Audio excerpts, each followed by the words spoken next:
아침 7시에 눈을 떴는데 회사 갈 필요가 없다는 게 이렇게 후련할 줄 몰랐어요. 서울 양천구에 사는 65세 최영수 씨는 이렇게 말하며 웃었다. 예전 같았으면 이미 양복 차림으로 지하철을 타고 있었을 시간.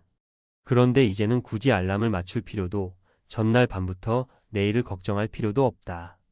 그는 퇴직 1년 차다. 더 놀라운 건 재취업도, 자영업도, 알바도 하지 않겠다고 마음먹었다는 점이다. 그냥 놀 거예요. 왜냐고요? 이제야 진짜 내 시간이 생겼으니까요. 사람들은 말한다. 그래도 일해야지. 돈은 어떻게 하고? 하지만 그는 담담하게 대답한다. 젊을 땐 돈이 목적이었지만 이제는 돈보다 시간이 더 소중해요. 사실 많은 사람이 은퇴 후에도 뭔가 해야 한다는 강박에 시달린다. 일을 안 하면 무능력자 같고 노후가 불안해진다는 불안감 때문이다. 하지만 최영수 씨처럼 그냥 놀기로 결정한 사람들도 있다. 그렇다고 해서 아무 계획 없이 노는 건 아니다. 오히려 그 안에는 우리 모두가 귀 기울일 만한 중요한 삶의 힌트가 숨어 있다. 사례 1. 65세 최영수 씨 놀기로 결정한 이유. 최영수 씨는 34년간 한 대기업 경리팀에서 일했다. 매일 10시간 이상 회사에 묶여 살았다. 어느 날 퇴직을 1년 앞두고 뇌경색 전조 증상을 느꼈다. 다행히 빠르게 발견해 큰 문제는 없었지만 그때 깨달았다. 내 몸은 한계인데 회사는 내가 없으면 안 될 것 같았어요. 근데 사실 없으면 없는 대로 돌아가더라고요. 퇴직 후 그는 재취업을 고민했다. 하지만 아내의 한마디가 결정적이었다. 여보, 평생 고생했잖아. 이제 그냥 놀면 안 돼? 처음엔 그 말이 가슴에 비수처럼 꽂혔다. 놀면 안 되는 사람이 된 기분이었기 때문이다.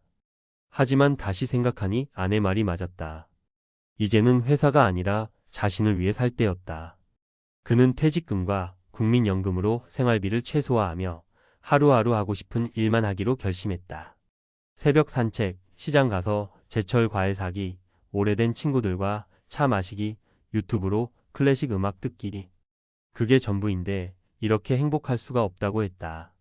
사례 60세 박영자 씨 놀기로 결정했더니 달라진 삶. 경기도 성남시에 사는 60세 박영자 씨는 2년 전 은퇴했다.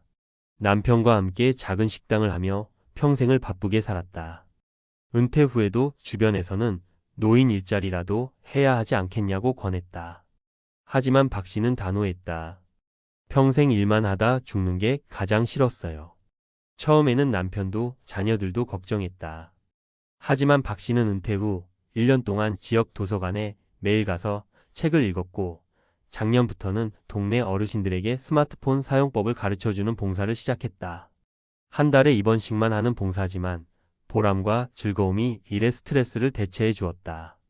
일 안 해도 바쁘고 행복해요. 돈은 줄었지만 마음은 더 부자가 됐어요. 박 씨는 말한다. 나이 들어서도 나를 성장시키는 재미가 제일 크다고. 사례 3. 68세 이재호 씨, 일 대신 논다고 망하지 않았다. 68세 이재호 씨는 자식들에게조차 말 못한 고민이 있었다. 은퇴 후 매달 200만 원 정도로 생활해야 하는데 주변에서 다들 경비나 택배 알바라도 하라며 겁을 줬기 때문이다. 하지만 그는 택배 알바 면접을 갔다가 첫날 무릎이 아파서 2시간 만에 돌아왔다. 그때 깨달았다. 이제 몸이 안 되는데 무리해서 일하다 병원비만 늘어나면 어쩌지? 그날 이후 그는 다짐했다. 무리해서 5,070만 원 벌다가 병원비로 100만 원 나가는 것보다 그냥 절약하며 즐겁게 사는 게 낫다고. 그는 외식 대신 집밥을 먹고 취미 삼아 산책하며 길고양이들을 돌본다. 마을회관에서 무료 탁구도 배우고 노래 교실도 다닌다. 아내와 둘이 20년 만에 처음으로 평일 오전 영화를 보러 갔을 때 이렇게 말했다. 여보, 우리 이 맛에 은퇴하는 거네. 전문가의 인사이트 노는 삶이 두려운 이유와 현실적인 해법? 심리학자들은 말한다. 한국 사회에서 노는 사람은 곧 무능한 사람으로 비춰진다고. 그래서 퇴직 후에도 끊임없이 일을 찾는다. 하지만 전문가들은 은퇴 후 삶의 만족도는 소득보다도 자기 선택감과 관계 만족도에서 온다고 강조한다. 예를 들어 2018년 서울대 노년학 연구팀의 조사에 따르면 은퇴 후 재취업자의 37%는 삶의 만족도가 낮아졌다고 답했다. 이유는 간단했다. 일이 재미있어서가 아니라 돈 때문에 억지로 하기 때문이었다. 반면 취미 봉사 동호회 등 자신의 흥미와 연결된 활동을 하는 사람은 70% 이상이 삶의 만족도가 높아졌다고 응답했다. 또한 은퇴 전문가들은 조언한다. 은퇴 후 삶의 질을 결정짓는 세 가지는 건강 일을 무리하다, 병원비가 더 드는 경우가 매우 많다. 관계 고립되면 우울감이 오기 쉽다. 동네의 작은 모임부터라도 참여하자. 자기 선택 나는 놀아도 된다는 생각이 가장 큰 심리적 자유를 준다. 결국 그냥 노는 삶이 우리에게 말해주는 것. 지금도 수많은 은퇴자들이 뭐라도 해야 하지 않을까 불안해한다. 하지만 사례에서 보듯 꼭 돈을 버는 일이 아니더라도 의미 있고 즐거운 일을 하는 것이 노는 삶의 진짜 모습이다. 노는 삶이란 허무하게 시간을 흘려보내는 게 아니라 나를 위해 온전히 시간을 쓰는 것이다. 매일의 출근 대신 매일의 산책, 매일의 회의 대신 매일의 독서, 매일의 보고 대신 매일의 사색. 이런 작은 일상이 쌓여 진짜 인생 후반전을 빛나게 한다. 앞서 65세 퇴직 1년 차, 왜 그는 일 대신 놀기로 했을까? 이야기에 이어 은퇴 후 노는 삶을 좀 더 구체적이고 실용적인 측면에서 전문가 시각으로 풀어볼게요. 실제 활용 가능한 팁, 사례, 주의사항도 자연스럽게 녹여서 설명하겠습니다. 은퇴 후 노는 삶을 제대로 즐기려면 전문가가 말하는 핵심 포인트. 은퇴 후 일을 멈추고 그냥 논다고 하면 어떤 분들은 불안해하거나 막연한 걱정을 하죠. 내가 이래도 되는 걸까? 돈은 충분할까? 시간은 남아도는 것 같은데 뭘 해야 하지? 이런 고민 당연해요. 하지만 이 시기를 잘 보내려면 몇 가지 실용적인 준비와 마음가짐이 필요합니다. 전문가들도 공통적으로 강조하는 핵심 포인트들을 하나씩 짚어볼게요. 1. 재정 상태 점검과 최소 생활비 계산하기. 먼저 노는 삶을 유지하려면 최소한의 재정적 기반은 꼭 마련해야 합니다. 아무리 놀고 싶어도 경제적 불안이 있으면 마음 편히 놀 수 없으니까요. 여기서 중요한 건 최소 생활비 개념입니다. 즉, 내가 편안하게 살 수 있는데 꼭 필요한 돈이 얼마인지 구체적으로 산출하는 거예요. 예를 들어 서울에 사는 65세 은퇴자의 경우 월 최소 생활비는 대략 120만 원에서 150만 원 사이입니다. 여기엔 식비, 공과금, 교통비, 통신비, 의료비 등이 포함돼요. 물론 생활 방식에 따라 다르니 자신의 실제 지출 내역을 꼼꼼히 살펴서 정리하는 게 가장 정확합니다. 최영수 씨 사례처럼 국민연금, 퇴직금, 적금 등으로 이 최소 생활비를 감당할 수 있다면 일단 노는 삶의 기반은 마련된 셈입니다. 만약 부족하다면 이 부분을 어떻게 보완할지 미리 계획하는 게 필수죠. 예를 들면 재취업, 소액 알바, 주택연금 활용, 지출 조절 등이 될 수 있겠죠. 2. 건강관리, 노는 삶의 첫 번째 조건. 돈보다 더 중요한 게 건강입니다. 아무리 돈이 있어도 건강이 안 좋으면 삶의 질은 급격히 떨어져요. 은퇴 후 노는 삶을 제대로 즐기려면 규칙적인 운동과 건강관리는 필수입니다. 가장 추천하는 운동은 걷기입니다. 매일 30분에서 1시간 정도 빠르게 걷기만 해도 심장 건강과 근육 유지에 큰 도움이 돼요. 최영수 씨도 매일 새벽 산책을 즐기는데 이게 삶의 큰 활력소가 됐다고 하더라고요. 걷기 외에도 스트레칭, 요가, 수영 같은 저강도 운동도 좋아요. 또 건강검진을 주기적으로 받고 만성질환은 조기에 관리하는 게 중요합니다. 혈압, 당뇨, 콜레스테롤 수치 등 기초 수치만 잘 관리해도 갑작스러운 병원비 부담을 크게 줄일 수 있어요. 3. 사회적 관계 유지와 심리적 안정. 은퇴하면 가장 많이 찾아오는 게 외로움과 고립감이에요. 사회적 관계가 끊기면 우울증 위험도 높아지고 결국 건강에도 악영향을 미칩니다. 그러니 노는 삶이라고 해서 완전히 혼자 놀거나 집에만 있지 말고 주변 사람들과 꾸준히 교류하는 게 중요해요. 예를 들어 박영자 씨처럼 동네 도서관이나 복지관에서 운영하는 봉사활동에 참여하거나 취미 동호회에 가입해 정기적으로 만나면 좋은 자극과 즐거움을 얻을 수 있습니다.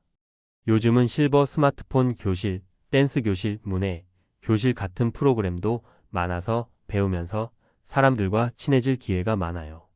여기서 중요한 팁 하나. 나 혼자 잘난 척하기보다 함께 배우고 도와주기 자세를 가지면 더 깊은 관계를 맺을 수 있습니다. 4.